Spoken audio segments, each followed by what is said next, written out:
В данной части встречи, значит, во второй части, я просто практически показываю технологии, связанные с именно реализацией собственных событий через систему макроспасения. И показываю, почему именно эти технологии, они, скажем так, максимально эффективны, в том числе для частных событий. Ну, во-первых, потому что когда речь идет о макрорегулировании, о макроспасении, то вы в этой технике совершаете минимально необходимое действие, которое обеспечивает именно точность выполнения любого уровня управления. И это минимальное действие заключается в том, что вы обеспечиваете следующий уровень своего развития, то есть развития, вообще говоря, мира.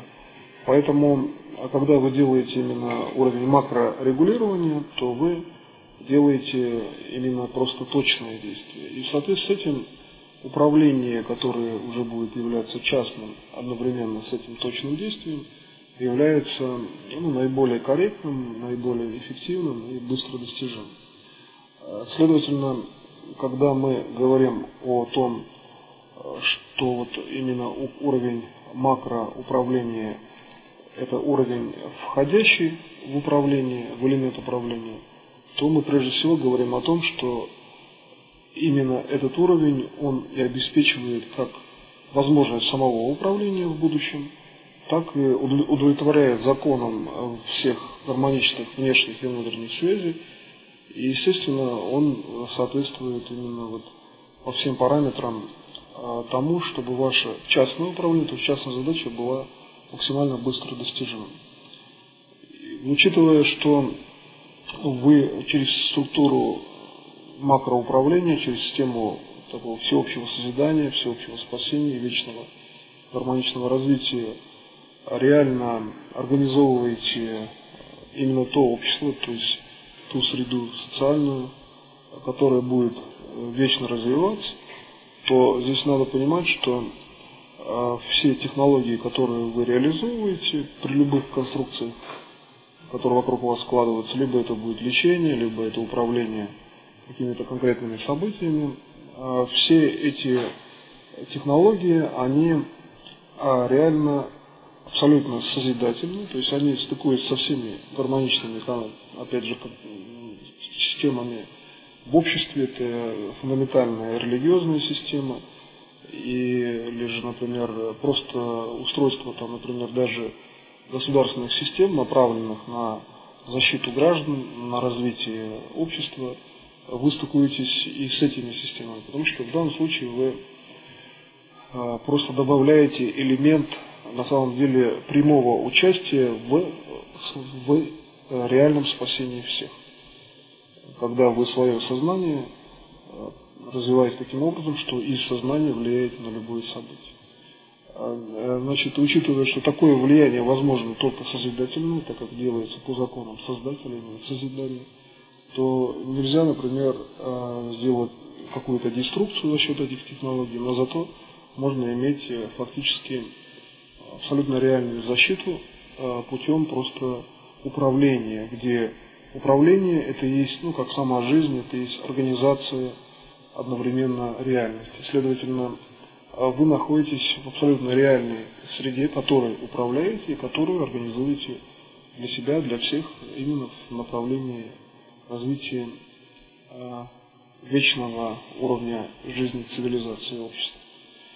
Поэтому, когда вы, например, любое управление делаете даже без, например,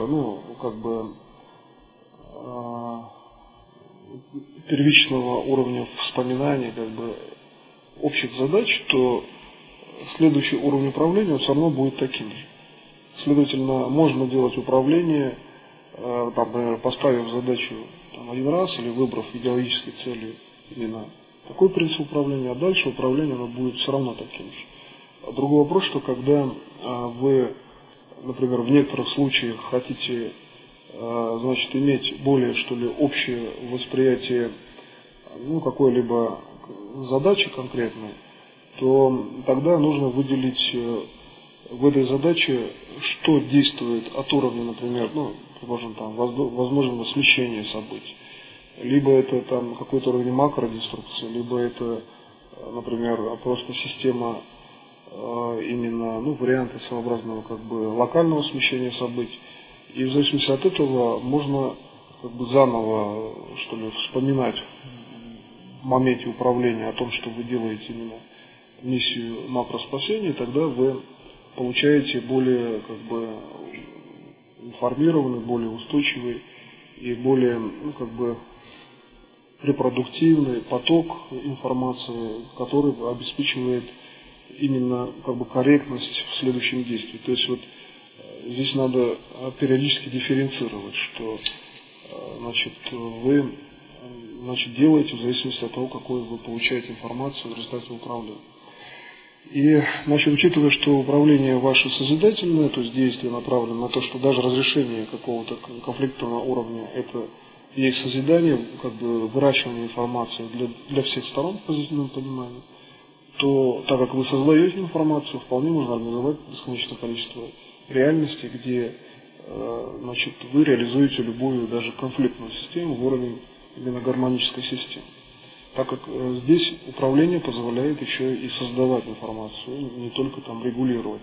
И основной аспект именно все-таки действие в регулировании, так же как действие создания информации. Действие так, как действует создатель.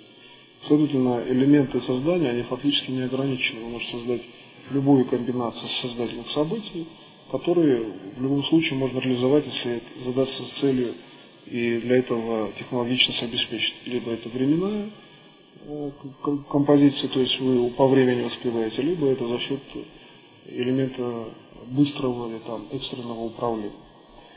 Значит, следовательно, получается, что управление по уровню макросозидания всегда достижимо в целях именно задачи. Другой вопрос, что в зависимости от времени и от задач, например, души, духа, от задач общества, вы, будучи вообще системным, что ли, так скажем, управленцем, так как учитываете все нюансы развития информации мира, вы можете часто решать на уровне значит, концептуальных состояний души параллельно задачи общества, задачи какой-то отдаленной системы, и поэтому, ставя цели управления, смотрите, если, например, эта цель реализовывается достаточно своевременно, так скажем, то это понятно, что так вы и заложили. Если вы видите, что в момент организации цели происходит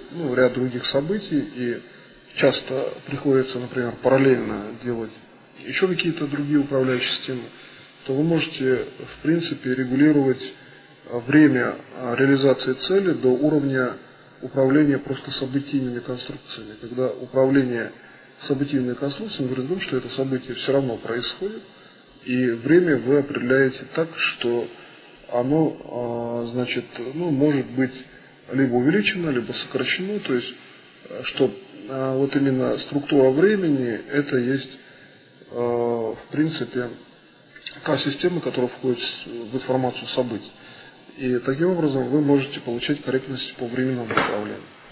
Учитывая, что, скажем, вот при таком введении система конкретных управляющих элементов содержит уже макроуровень, то для того, чтобы получить по задачам спасения именно возможность значит, получать управление сразу, то нужно, во-первых, настроиться на то, что такая возможность она существует и она достаточно необходима для систем либо быстрой, мгновенной передачи знаний, либо для систем, когда значит, необходима передача знаний без большого объема информации. Поэтому, значит, когда вы слушаете вот именно эту часть, и ваша задача еще и передать эту информацию обязательно, причем тем, кто воспримет эту информацию, у них стоит задача передать информацию, да,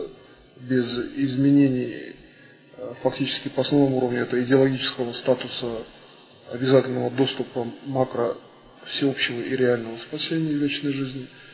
И здесь ситуация такая, что понятие вечной жизни часто технологически что ли, оформляется восприятие человека, что текущая жизнь рассматривается как элемент вечности, то есть, следовательно, не дать возможность на себе каким-то там проблемным реструктивным процессам для организма, и, во-вторых, обеспечить в целях там макросозидания реальное то состояние, когда человек точно на духовной основе знает, что он может обеспечить вечное развитие. Потому что в условиях именно понимания этого процесса основным элементом является именно развитие духа, состояние души, потому что длительное развитие человека, длительное его по времени, скажем, развитие, следующий элемент все равно делает для человека новым элементом.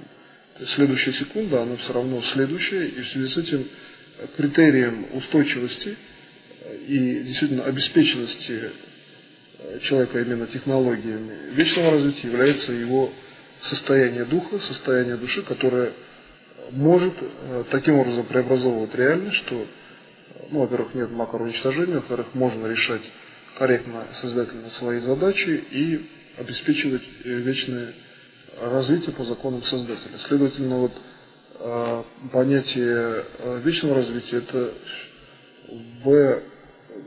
достаточно, в серьезном компоненте, в большом объеме, это состояние духа, способного обеспечивать такое развитие. Состояние души и состояние, вообще говоря, сознания, которое технологически может создавать реальность, технологически может регулировать практически любую ситуацию, вокруг, внешнюю или внутреннюю, и в том числе самоорганизовывать, например, тело.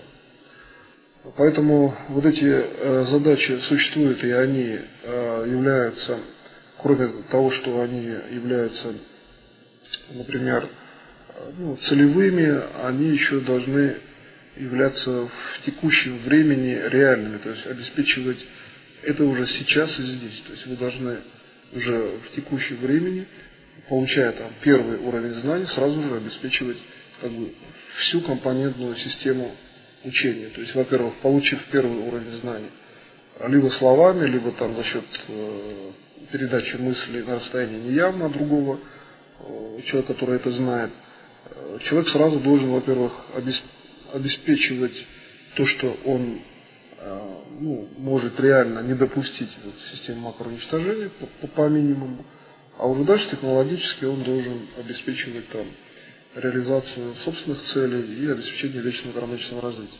Поэтому условия обучения, условия принятия информации, они таковы, что как только принимается первый уровень информации, хотя бы даже в общей постановке, даже в идеологической постановке, уже передаются знания по макроспасению и знания по выполнению частных задач. Следовательно, когда вы это говорите, вы должны это сразу передавать. И при этом, технологичность передачи может быть совершенно разная. Кто-то может конкретно воспринимать технологии в виде, например, цветов, и видеть, что происходит в его управляющей системе, в восприятии, в событийной системе. Кто-то может воспринимать больше аналитически и считать, что он применит где-то потом, хотя реально он вполне уже применяет, но считает, что надо проанализировать это действие. То есть совершенно разный может быть уровень мышления, который должен вами учитываться.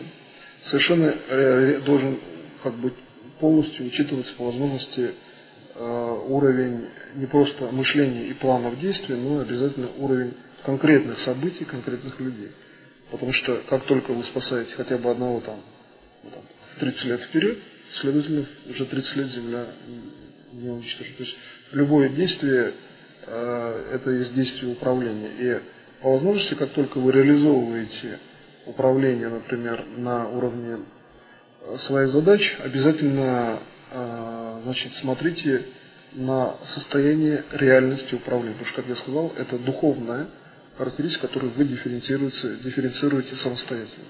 На определенном, уровне понимания здесь видно, что любое действие это есть управление, и любое действие это есть реальность управления, просто вам нужно вот в таком состоянии находиться в тот момент, когда вы нуждаетесь в этом. То есть вот понятие состояния, духовного состояния, это не всегда, например, собственно говоря, какая-то жесткая система.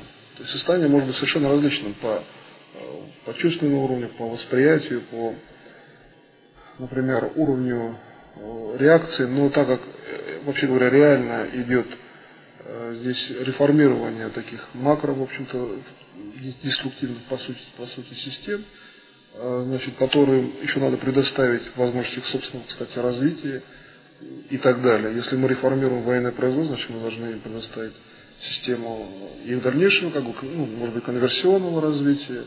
То есть, в принципе, на вас лежит задача организации всей системы связи. Всей системы создательных связей для всего участка управления. Потому что в технологиях вечной жизни вы можете решать вопрос только лишь путем предоставления уровня свободы выбора конкретного участника событий. То есть человек должен выбрать специально наиболее благоприятную систему. От создателя принцип именно такой, что каждый по свободе воли выбирает себе максимально, что ему лучше. То есть создать придется то, что он выберет самостоятельно. И поэтому получается система создания, она на самом деле гораздо глубже и выше. То есть вы на себя берете задачу реального управления по задачам создателя. И эта задача, это есть совершенно весь порядок, который существует в результате управления. Например, у меня там конкретный был факт. Значит, я давал диагностику в самолете, по определенному процессу. И получилось так, что из-за того, что я дал эту диагностику, самолет не упал просто. И еще до этого был факт, просто он летел самолет, я дал, тоже он не упал. Могла быть катастрофа, это было в компании, национальной авиакомпании Узбекистан. И получается так, что когда уже эксперты действительно сделали заключение, что если бы не диагностика, например, то самолет бы точно упал. Один, правда, на взлете, где могли остаться, в принципе, там оставались в основном живые люди, но все равно он был с большой высоты упал. А второй просто летел. То в том случае, в первом, в котором могли оставаться же, и видно, кто остается в случае, если самолет не падает, то там управление заключается в том, что например, сидел, пилоты, которые как раз попадали наиболее проблемно в ограждение, они, событийная их конструкция, она прерывалась, следовательно, на управленце, который делает такое управление даже путем информации, стоит задача обеспечения связи будущих событий, и задача на нем находится, на этом человеке. То есть, если делается диагностика, самолет не падает, то задача стоит такая, что на событиях приходится строить вплоть до того, что человек хотел сделать какую-то работу, предположим, научную, и стоит задача обеспечить событийную конструкцию по этой научной работе. То есть, как только вы делаете управление, которое пролонгирует развитие, то вы на себе, которое могло быть деструктивно разрушенным, вы на себя берете управление, связанное с организацией всего статуса событий. Это на управление, это организация, предположим, человек какую-то научную работу сдавал, организация, где он сдает, организация состояние здоровья преподавательского состава и так далее. То есть всю конструкцию управления надо в определенных ситуациях, когда в основном это происходит, когда фиксируется на уровне коллективного сознания, фиксируется, что могла быть проблемная сторона событий. Предположим, комиссия говорит, что если бы не было этой диагностики, то самолет, например, не упал.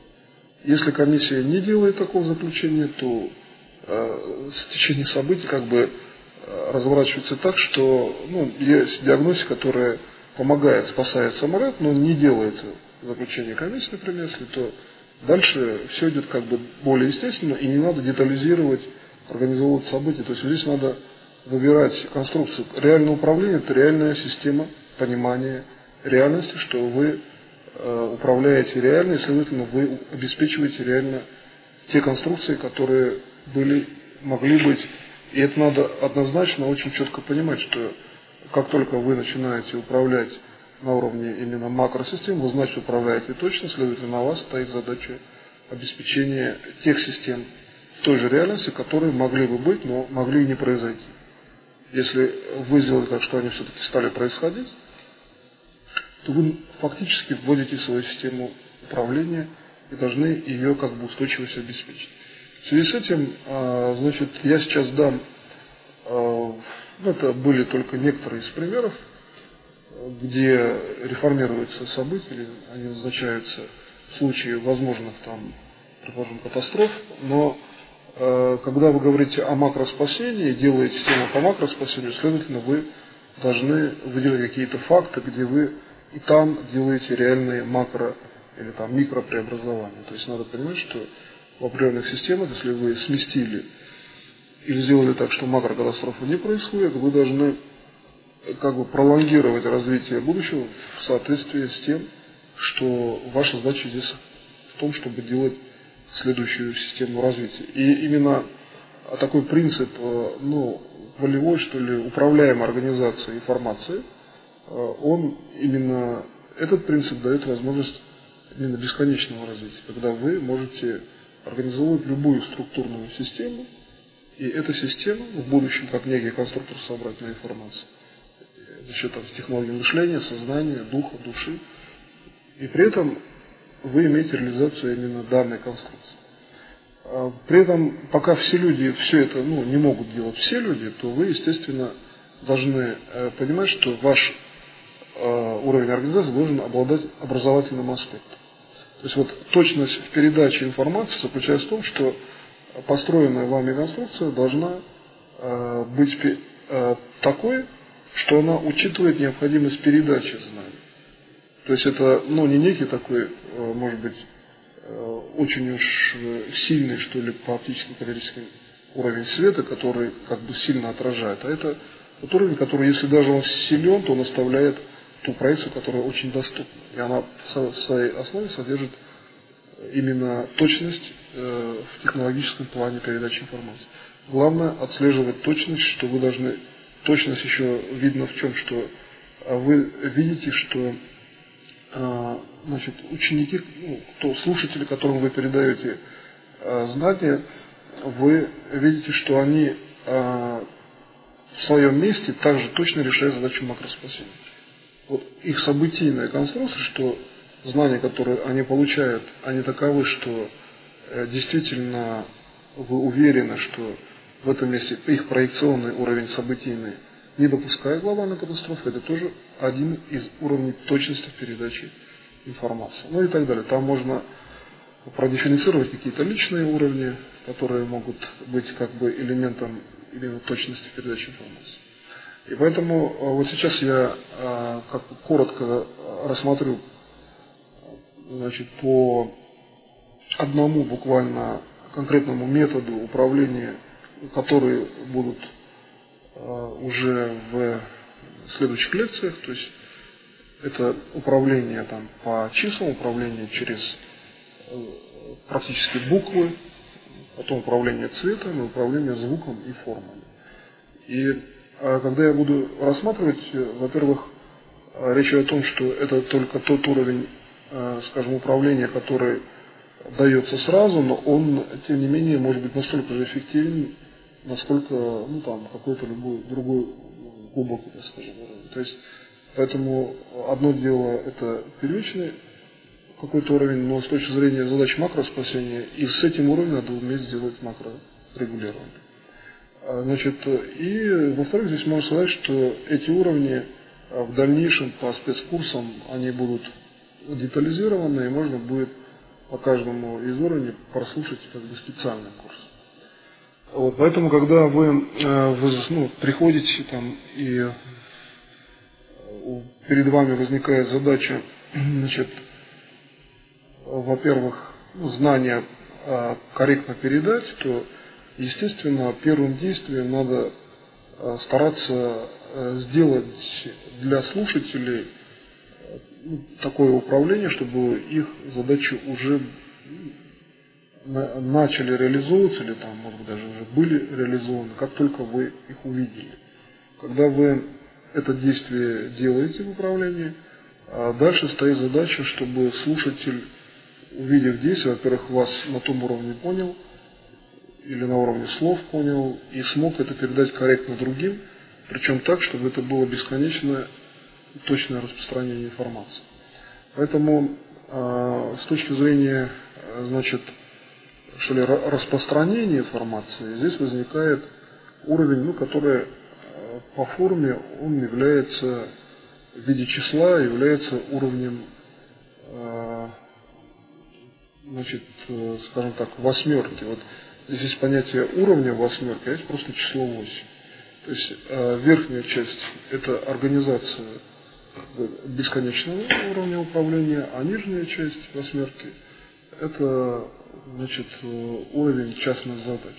И когда вы, например, делаете управление через числа, то получать любое следующее число или там какое-то число, которое вокруг восьмерки, достаточно просто, потому что вы можете получать это число, во-первых, вот конкретный метод, это уже я перехожу к первой лекции, где будут даны управления по числам. Например, есть конкретная задача, получить знания, уметь знания, значит, обработать и потом передать в вечное распространение, это верхняя часть числа восьмерки. То есть у вас есть просто перед вами в мыслях есть число 8 или в вашем восприятии. Значит, а для того, чтобы сделать управление в частном порядке, у вас есть, например, частное событие, это нижняя часть числа 8, но самый простой уровень управления заключается в том, что вы, и самый, может быть, и эффективный, что вы в нижней части числа 8 просто видите в своем восприятии число 8, в нижнем, этом круге числа 8, которое обычным образом стоит в восприятии вертикально, вы рассматриваете, представляете те события, которые вы хотите получить. И в рамках этих событий, значит, выделяете основные позиции событий. То есть это может быть, опять же, события, макрорегулирования, макроспасения, вечное гармоничное развитие, некая, как высвечивающаяся сферка там внутри, вы смотрите издалека в своем восприятии. Второе – это ряд событий, которые приводят к вашему событию, предположим, ряд встреч, можно прям увеличивать там их, сколько этих встреч, например, и в конечном итоге совершение событий. То есть вы выделяете просто логически, причем выделение может идти по-своему, но количество выделения ограничено. То есть если лучше работать в пределах от, например, 0 до 9, в этих числах. То есть если у вас много встреч, то можно сказать, что все встречи, например, это второе событие. И тогда вы получаете, предположим, нужно, значит, сделать так, чтобы посредством многих встреч у вас или каких-то, может быть, звонков в телефонах, не обязательно встреч, или каких-то даже элементов мышления, можно развивать логику мышления.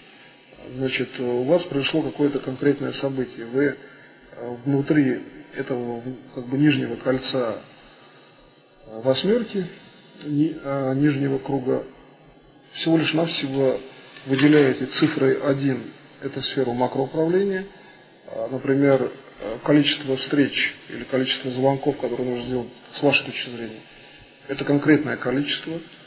Значит, в принципе, если количество больше, чем там от 0 до 9, тоже можно ставить любое число, предположим, 14.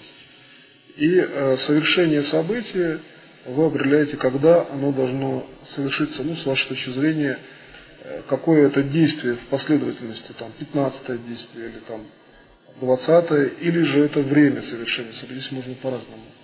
То есть день, По возможности работать с днем совершения события надо повнимательнее, лучше работать не с днем совершения, а с количеством событий, которые должны обязательно осуществиться в конкретное время, да, время заложено в то, что в это время оно совершается. Тогда получается, что вы внутри, самопроизвольным образом можете набрать любую комбинацию событий и их эти события высветить в виде небольших сферок и каждой сфере придать число. И вот когда вы каждой сфере придаете число маленькое, пусть, например, будет 3, одна большая макрорегулирование и там 2 поменьше. Ваша задача только лишь навсего какое-то время, например, сколько-то секунд поддержать восприятие или пронаблюдать со стороны вот за этой восьмеркой, которая содержит,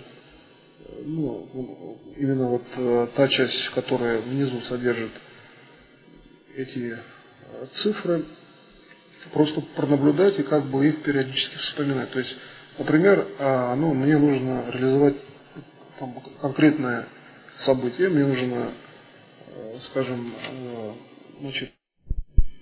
сделать так, чтобы через, например, МЧС, да, Российской Федерации прошла определенная информация, которая сможет спасти реально, в том числе от локальных катастроф. Тогда я делаю просто-навсего, беру эту восьмерку,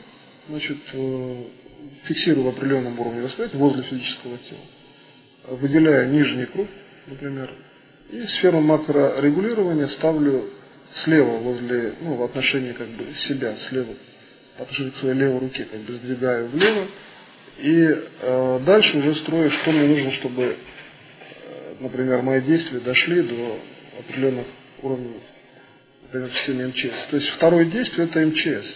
Это второе действие, в принципе, вторая сфера, я назначаю число 2. А вообще говоря, третье действие, что конкретное вот именно технологии доходят до МЧС, они их применяют. Это вообще говоря просто число 3. Но в принципе я могу сделать так, чтобы просто добавить 2 действия, 4, 5, взять, добавить и все. На всякий случай, чтобы учесть позиции, которые развиваются от оптической формы информации. Потому что в данном случае речь идет об оптической форме, то есть вы воспринимаете объект оптически. Не путем звуков, а именно представляете. То есть можно ведь воспринимать и звуками, 8 звуков, да? Но в данном случае вы представляете, видите восприятие. И вот когда вы восприятие это видите, вы фиксируете всего несколько секунд, всего лишь навсего. Получается, что я одну сферу это 1, потом 2, вторая сфера, третья. И на всякий случай я еще сверху фиксирую два числа 4 и 5, которые обозначают спектр событий. Вот в эту схему можно вообще помещать любые события, сократив их до 3 значений. Начало действия, середина действия и конец результата. И на всякий случай добавлять развитие действия, которое тоже вами контролируется.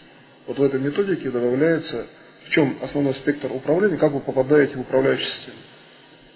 Здесь как раз элемент находится в том, что вы добавляете число 4 и 5. То, что развивается, но вы не обязательно этим занимаетесь.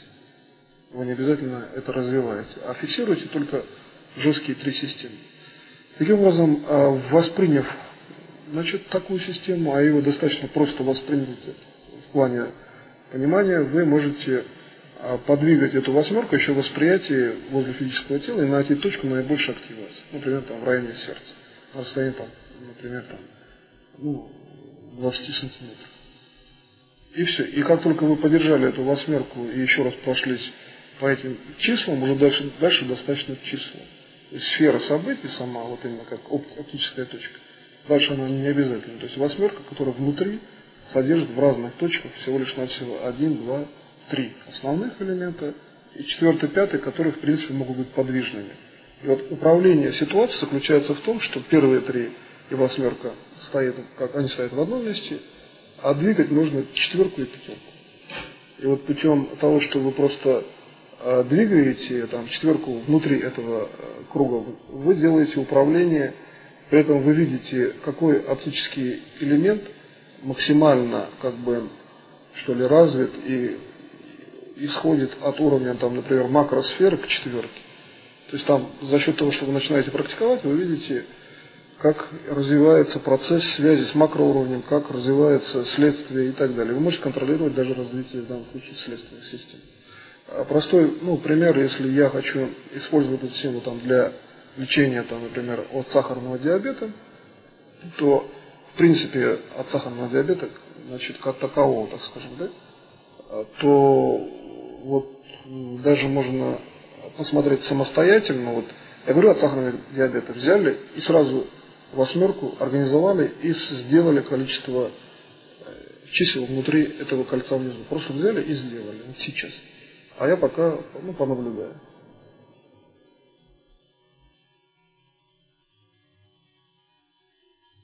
То есть в момент, когда вы преподаете технологию, старайтесь определенные вещи делать такими, чтобы сразу начиналась работа. Не обязательно это только сахарный диабет, предложим конкретно в сахарном диабете. Макросфера, она такая стоит, то есть число 1. Если мы возьмем восьмерку, то по отношению к вам, то есть к вашему левому плечу, стоит в нижней части восьмерки, внутри круга стоит окружности, внутри окружности стоит число 1. Оно как стояло, так и стоит. Сфера макрорегулирования, это некий такой уровень, который не меняется. 2 – это задача лечения, диабета. 3, что этот человек излечен. А 4 и 5 – это система доступа. Либо 4 вы можете так, кстати, попадать в события человека. То есть 4 – это его событийное окружение, 5 – это клеточный состав. И работать только через 4 и 5. То есть сконцентрировав внимание на 4, у вас открывается клеточный состав. И сразу ясно, что надо отрегулировать, например, в клеточном составе, отрегулировать просто в какой-то конкретной клетке количество, предложим, жидкостной фазы. Вам не обязательно, например, рассматривать морфологию клеточную. Ясно, что там больше жидкости, чем нужно. Это просто вы воспринимаете уже как информацию. Это система доступа в информацию. И дальше, когда вам нужно отрегулировать, вы опять возвращаетесь к восьмерке, уже на том уровне.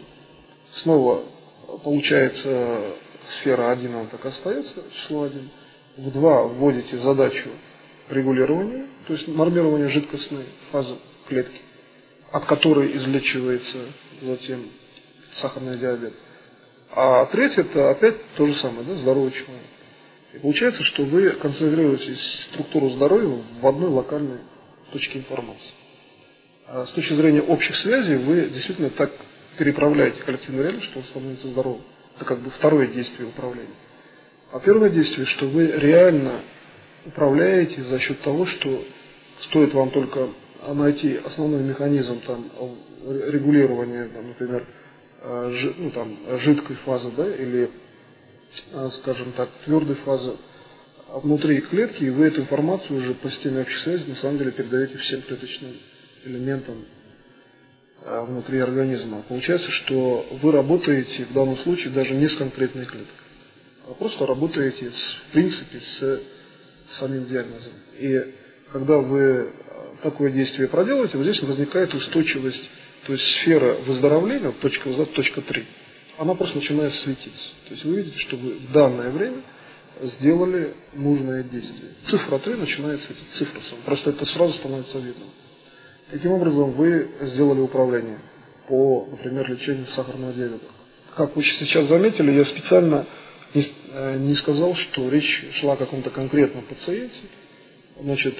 Так как, в общем-то, информация обладает универсализмом в плане понимания. Есть диагноз, его можно лечить, и это лечение переносимо на, в принципе, те ситуации, когда диагноз реально существует у реальных людей.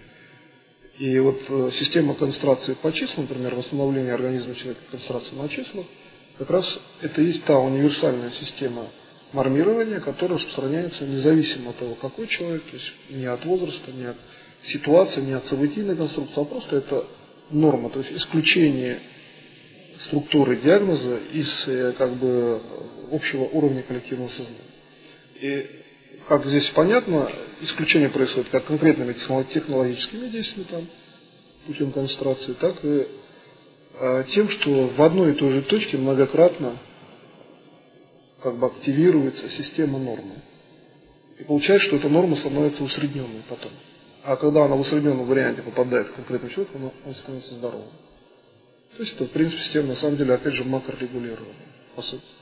Поэтому любые концентрации, например, в системе восстановления организма по числам, это система, которая одновременно с этими концентрациями сначала производит макрорегулирование, то есть происходит регулирование в направлении предотвращения возможной глобальной катастрофы и осуществляется развитие технологии вечного гармоничного развития.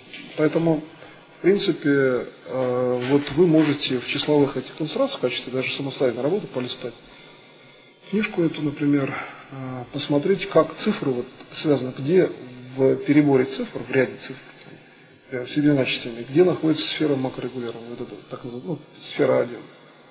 Можете найти ее. Да. Сфера 2, где она находится и так далее. То есть, таким образом, можно находить связи между диагнозами, делать анализ диагнозов.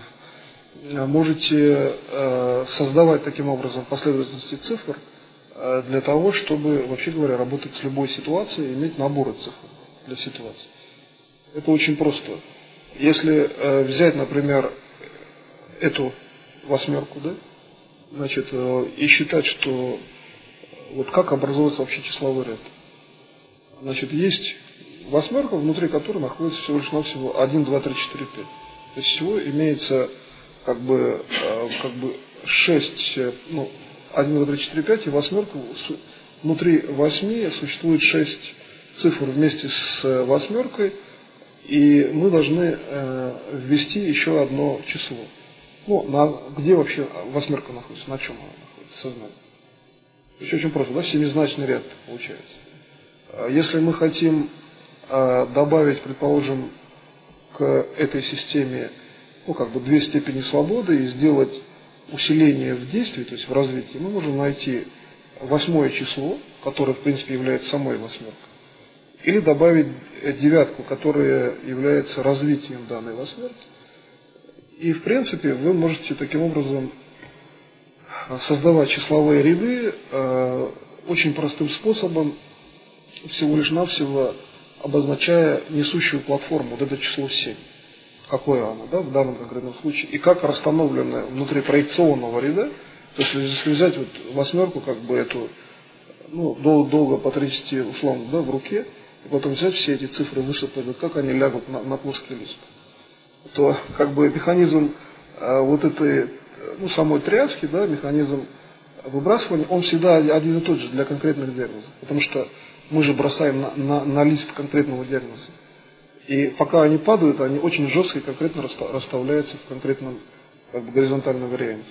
И вот в принципе не обязательно это диагноз, это может быть конкретное действие, предположим, человека. Он захотел пойти куда-то и что-то сделать, захотел, чтобы что-то организовалось. Да? Вот он может действовать очень простым способом, вытряхивать цифры на горизонтальную систему и пользоваться этими цифрами как управляющим.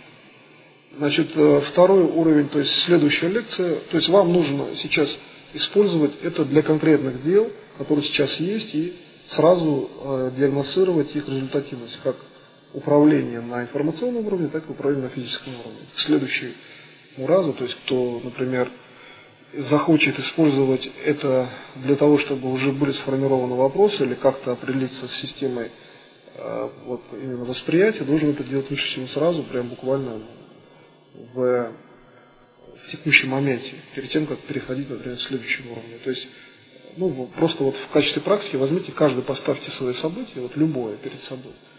Выделите это событие лучше всего сначала в виде сферы, на столе я взял, поставил, например, событие сейчас. Потом взял эту сферу, и чтобы она превратилась в лист. Какое событие, я знаю, мне не надо его детализировать, например, да? Каждый человек знает, какое он событие хочет для себя выделить. Там, собственно говоря, никакой особой детализации нет. Вот я выделил как лист бумаги, потом взял эту восьмерку, понятно, она просто восьмерка, и внутри 5 цифр. И мне нужно сделать цифру 1, 2, 3, 4, 5. Нет, вот 7, седьмое число, да, это сам лист бумаги. Значит, и вот мы берем и должны бросить на этот лист бумаги, вот как эти цифры расставятся, да, вот если так задуматься в этот процесс, то в принципе цифры расставляются на самом деле по определенному закону. Вот вы просто возьмите в отношении одного и того же события несколько раз вот просто побросайте эти цифры буквально сейчас. Как только вы просто бросаете и проследите такой момент, что одно из чисел какое-либо, ну, например, там, восьмерка, да, куда вы должны воспринять элемент, что оно падает практически всегда в одно и то же локальное место листа. По одному числу. То есть вот начинаете бросать, и оно все время падает в какое-то одно и то же место. То есть оно произвольно не падает в восприятии. Вот вы как только зафиксировали этот момент, все, восьмерка у вас куда-то легла, да?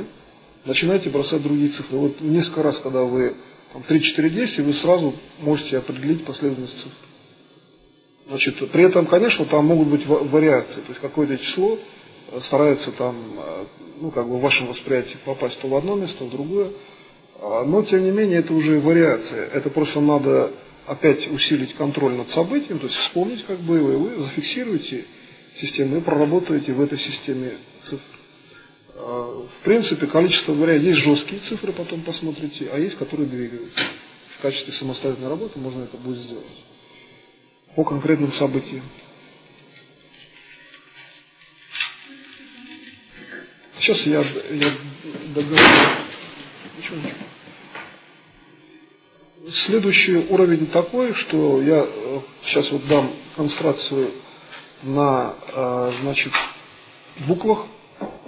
То есть как надо работать с буквами, чтобы получить желаемое событие. С буквами на самом деле там работать получается, что еще проще в плане именно реализации. Здесь не нужно строить пространственные конструкции. То есть не нужно там переводить, например, в плоский ряд, если вы хотите работать с плоским листом, что, кстати, не обязательно, можно просто работать с той же восьмеркой в пространственных связях, в трехмерной системе. Значит, или в двухмерной, но в восприятии, да, не класть на плоскость. Так вот, элемент работы с буквами, он заключается в том, что когда вы работаете, например, в восприятии и работаете с числом, то число в вашем восприятии имеет более устойчивую фазу. Число, оно видно, и если взять одно, например, число 8, то оно достаточно просто за ним наблюдать в восприятии. А если, например, взять буквы и написать какое-то слово, то оно начинает двигаться и держать длинное предложение, что в памяти, что ли, восприятие, это нужно человеку еще тренироваться, чтобы держать восприятие, длинную фразу. То есть человек, он фразу понимает, но вот держать в оптическом восприятии, это уже другая система именно волевого контроля за фразой. Поэтому в данном случае пространство восприятия, то есть что происходит в восприятии, пространство представления работы на плоскости, например, для цифры это получается разный тип пространства. То есть если мы кладем на цифру информацию или работаем через цифру, то перевод в плоскость, физическую плоскость, это определенная, собственно говоря, конвертация, преобразование из вашего пространства восприятия, то это достаточно дискретное действие, и оно, в общем-то, происходит скачкообразно. И, значит, здесь само переложение требует того, что мы должны многократно одну и ту же цифру выводить в одно и то же место. Но для того, чтобы работать через слова, через буквы, здесь система, которая у вас в восприятии существует, и система, которая есть в плоскости, они достаточно близки, и для определенного уровня именно быстрого управления часто это вообще как одно и то же по технологии использования. Если в цифре технология, например, использования в восприятии, в этом методе, это работа внутри этого кольца нижнего, внутри окружности восьмерки, то, значит, для работы через буквы, что восприятие, что работа на плоскости, это одно и то же. Там не надо ничего, именно активировать с точки зрения как бы доступа к физическому пространству. В данном случае вот это высеивание, да, букв – это доступ к физическому пространству. Значит, и переложение на плоскостную систему.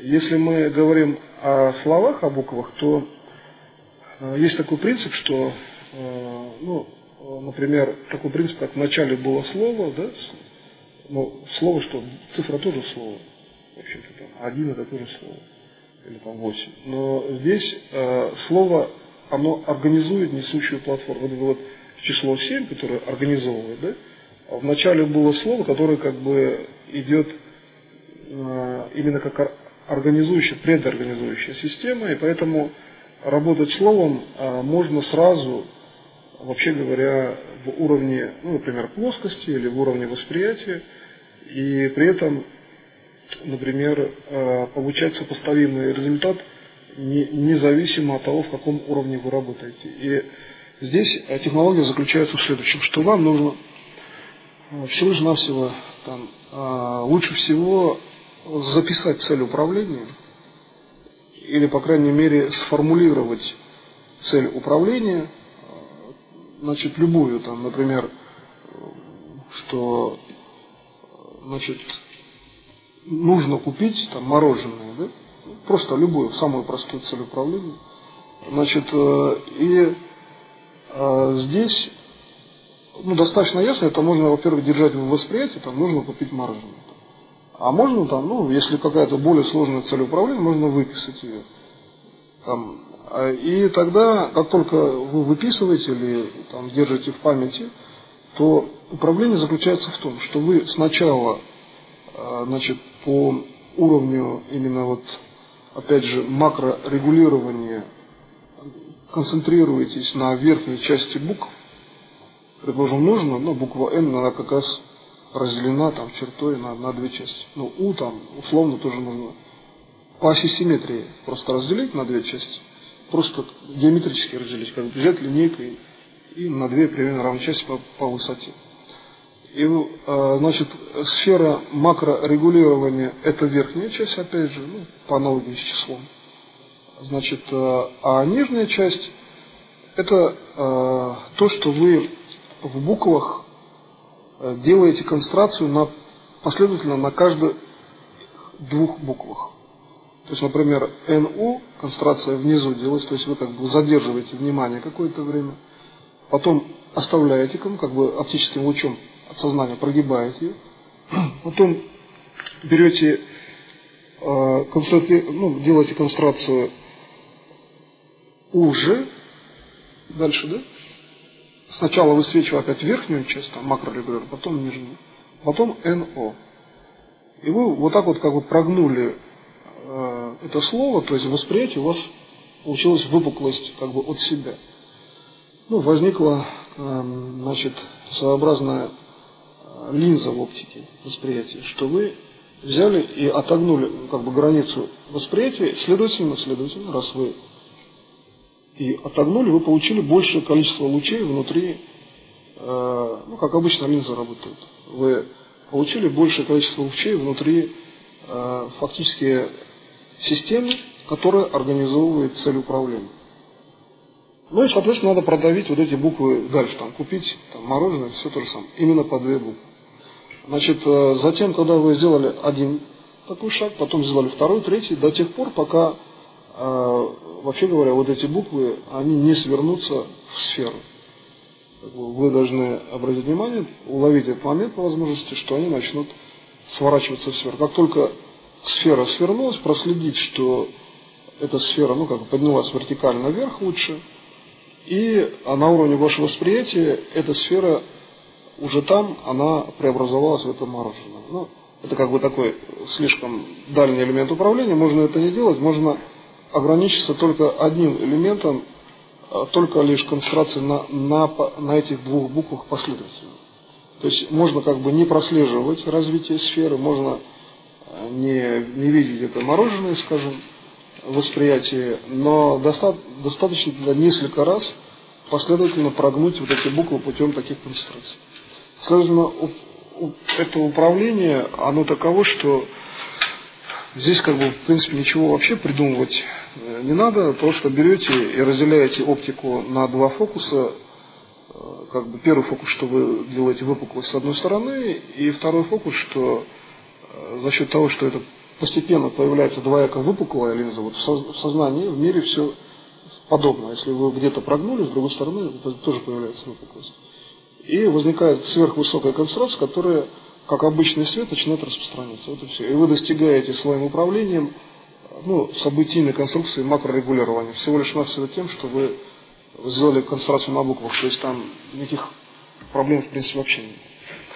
Значит, но в чем универсальность данной системы? Что вы, во-первых, делаете действительно макрорегулирование, то есть вы вкладываете смысл спасения всех в верхнюю часть букв.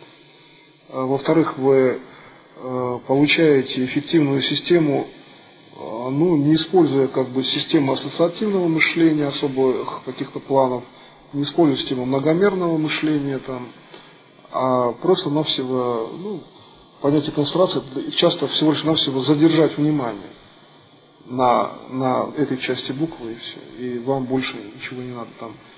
Если хотите усилить, тогда вы можете использовать уже такие другие способы концентрации, как бы усиление, усиливать оптику концентрации. А на самом деле это даже часто просто задержать, сконцентрировать внимание.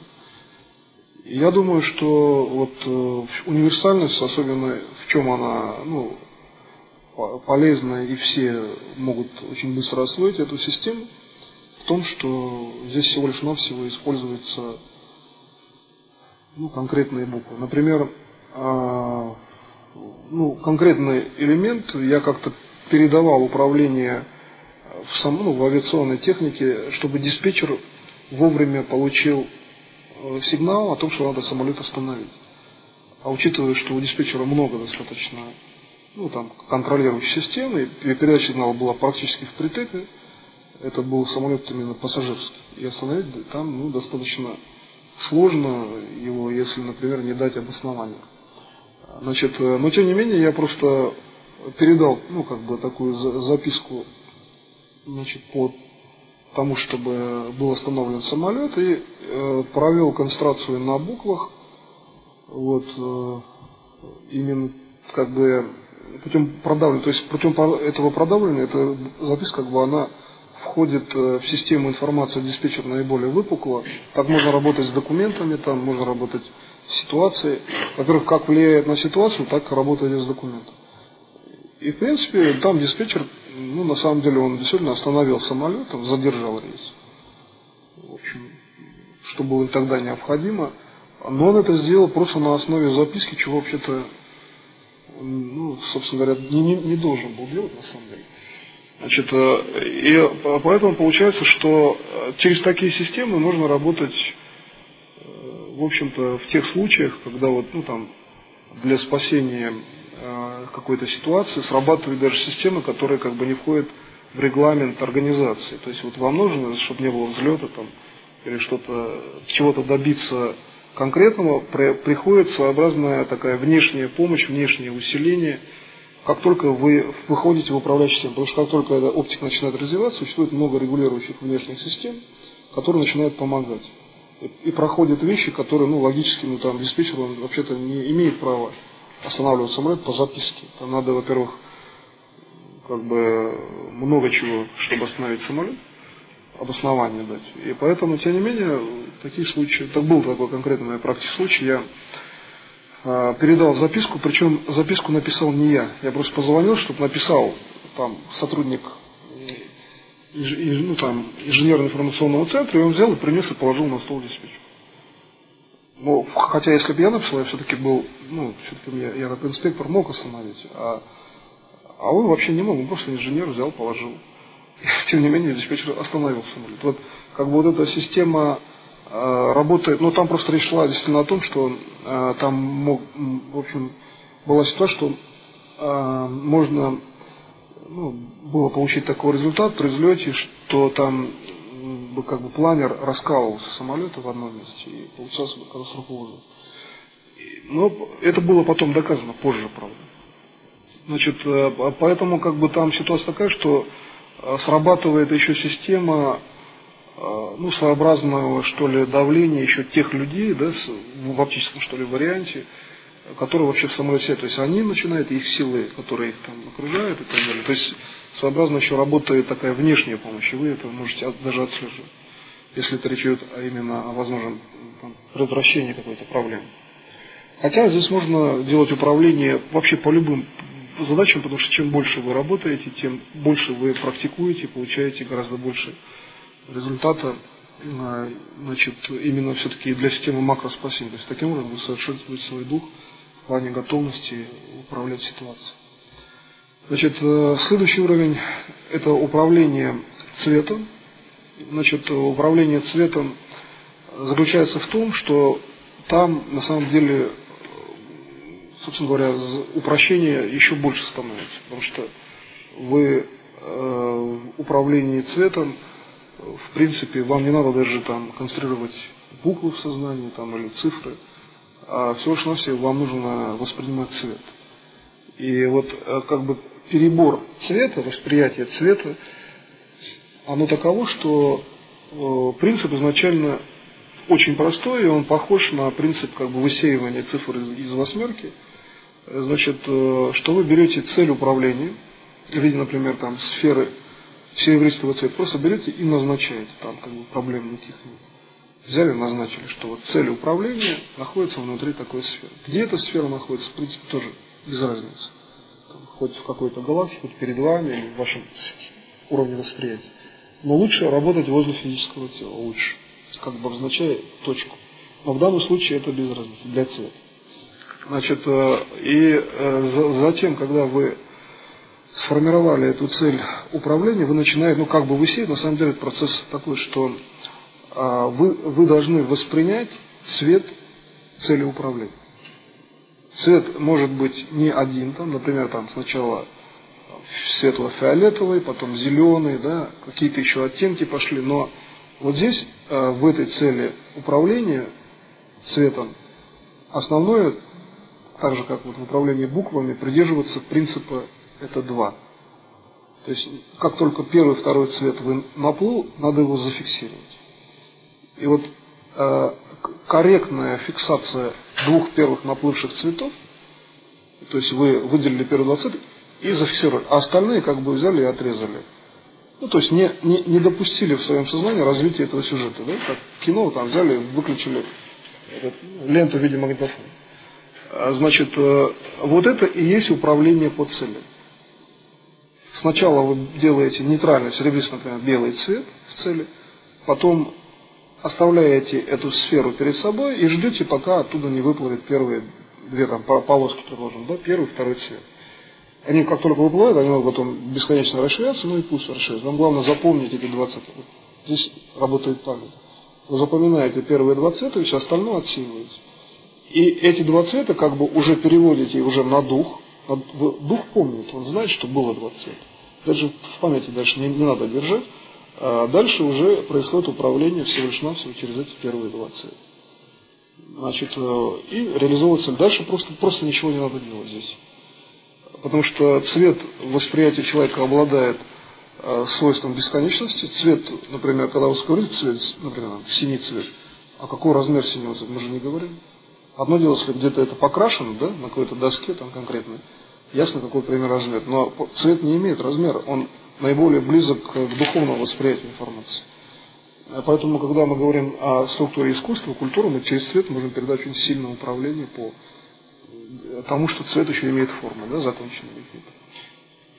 Внутри там какого-то произведения искусства, картины и так далее.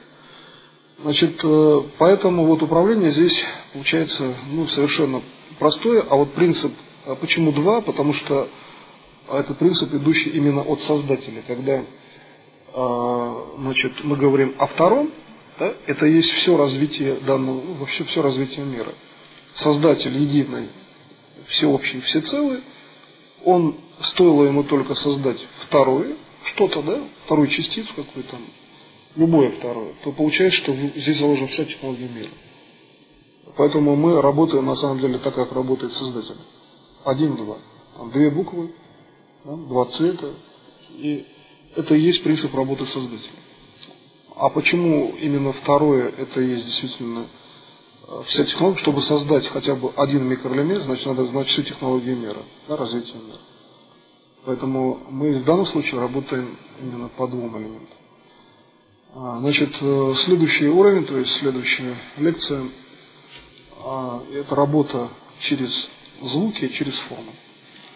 Значит, работа через звуки и через формы включает в себя некое обобщение и некую унифицированность, значит, что ли, ну, более как бы общую распространенность, большую углубленность и развитие, ну, вот уровня, например, работы через цвет, ну, в том числе и через цифры, там, буквы, потому что форма, например, когда мы работаем буквой, мы должны ее как-то воспринимать, да, или там слово, значит, или даже цвет.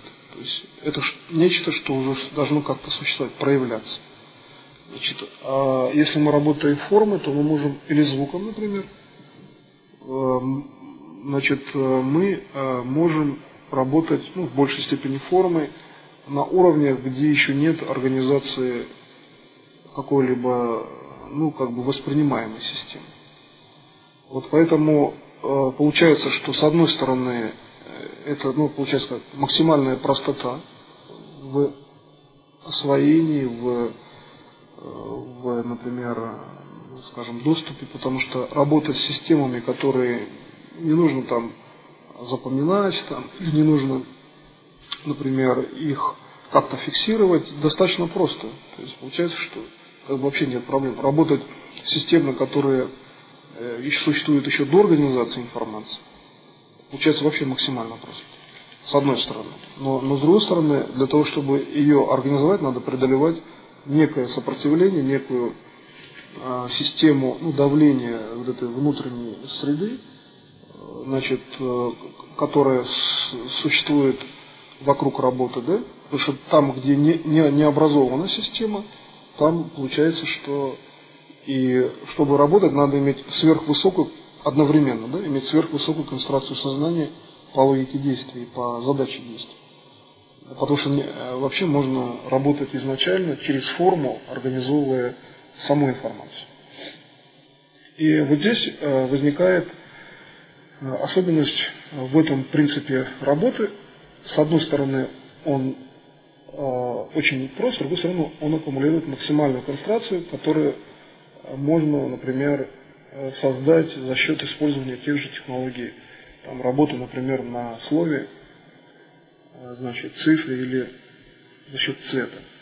То есть принцип работы, например, на звуке заключается в том, что сначала вы определяете предзвуковую систему до системы, то есть вы просто берете и ставите цель управления таким образом, что вы эту цель, значит, выводите в систему, значит, которая существует до звука.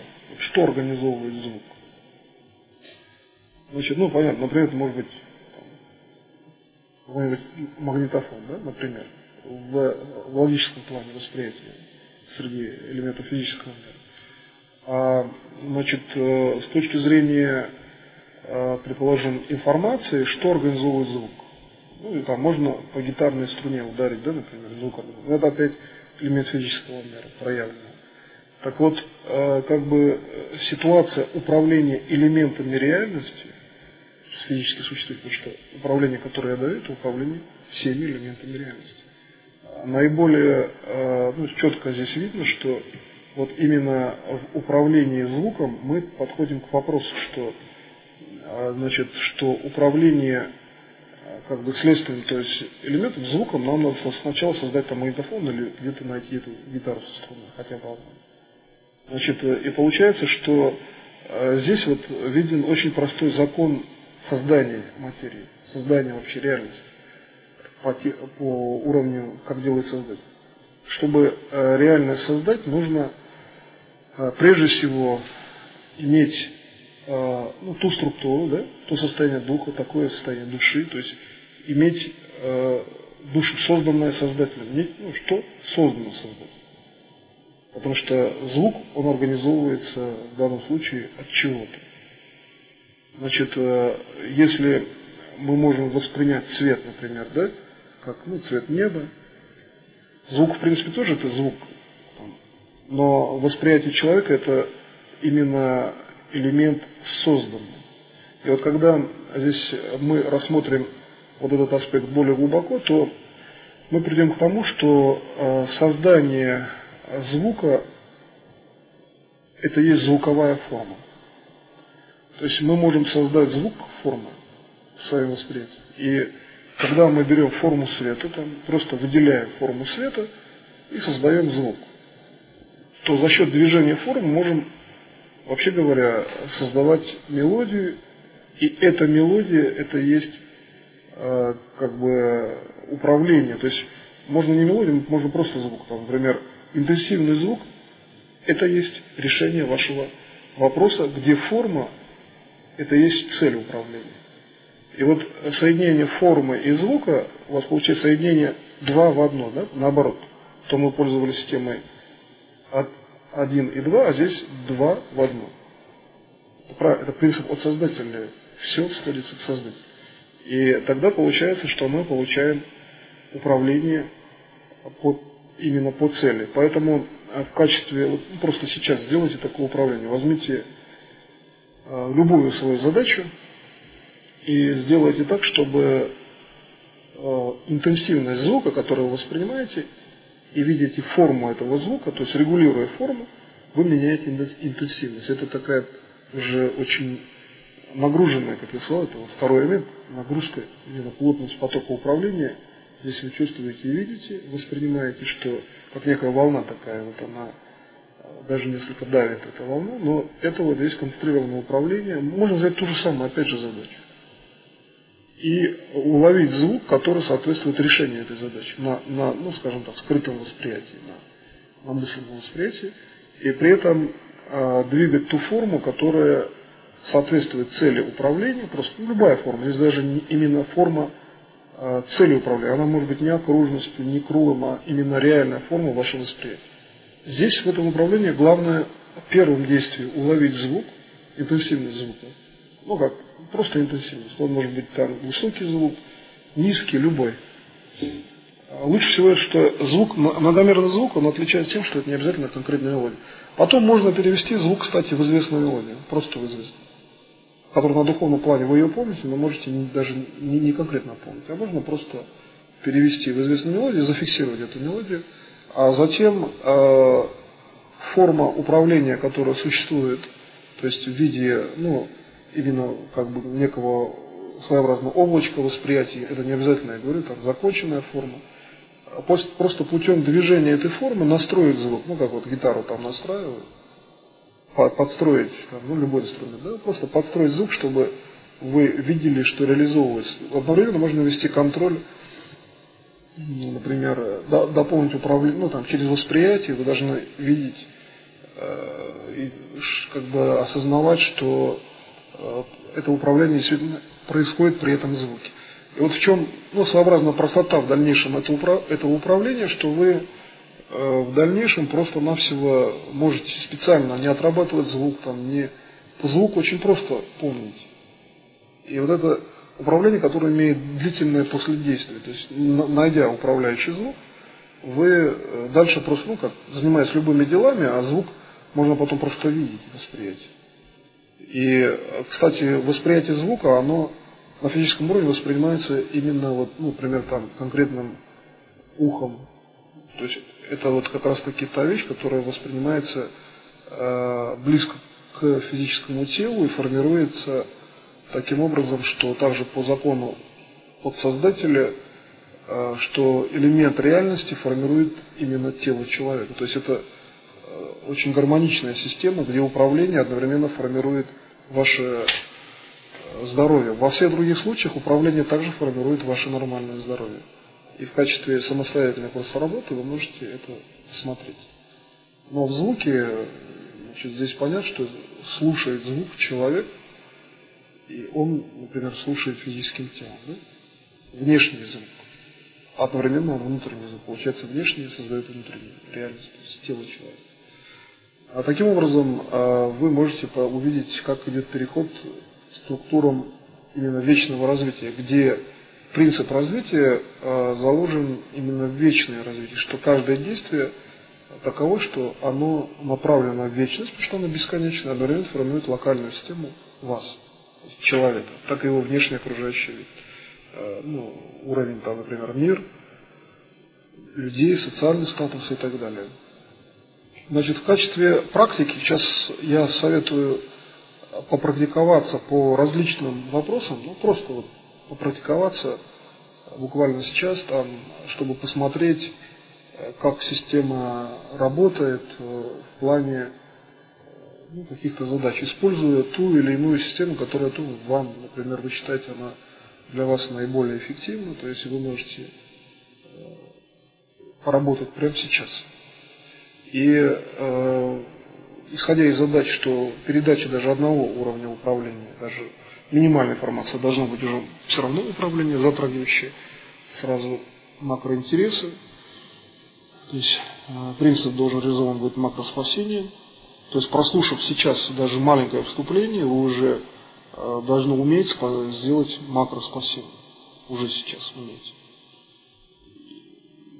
И можно сказать, что да, в определенной степени это же в определенной степени происходит, потому что в следующую секунду существует Земля, нет, значит, где-то вы правильно отработали. То есть найти в себе эту систему, индивидуальную вашу, и посмотреть, что вы конкретно сделали. Как только вы эти действия сделаете, вот дальше уже ясно, что надо добавить, нарастить. Да?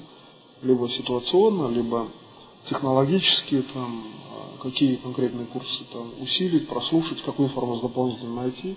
То есть создать алгоритм, собственно говоря, во многом даже самообразовательный по технологиям развития сознания в условиях макроспасения. И именно что из сознания можно регулировать всю реальность. То есть собственно говоря, составить своеобразный образовательный план, который потом реализовывать в зависимости от цели. Так как я сказал, существуют различные методики, более, расширенные, углубленные по различным технологиям концентрации. Здесь важно определиться с тем, что сразу наиболее эффективно. И важно прослеживать конкретный результат, как на уровне того, что если вы видите, что смещены вами события именно по макроплану, и вы не допустили макроразрушения, возможно это фиксировать и где-то отмечать, да? Письменно даже лучше. А второе – это отслеживать обязательно управление частными событиями на физическом уровне, потому что именно это управление, первое, оно во многом наиболее важно, потому что смещение макропроблемных событий – это основная цель. Основная цель – не допустить макроразрушения, не допустить проблемного события или улучшить текущее позитивное событие. И поэтому управление на информационном уровне, на самом деле, оно вообще является более важным в плане стратегическом, идеологическом.